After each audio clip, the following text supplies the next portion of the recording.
Hey everybody, Mike here, Krubby's Country Life. Um, I've been watching a gentleman named Ray. His channel is World's Fastest Tube, and he's been showing how he does his ice fishing.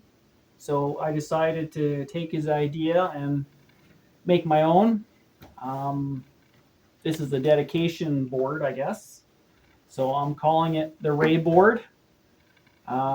I put a handle on it with antlers because he likes to do a lot of things with antler sheds.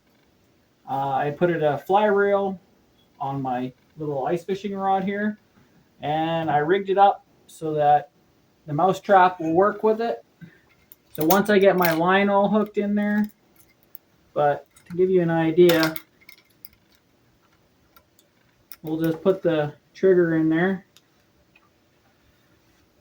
And once the fish touches grabs the hook, which I'm gonna set up my line yet, and I'm gonna try my best to duplicate what you've been teaching, and hopefully I'll catch some fish with it. So Ray, this is dedicated to you.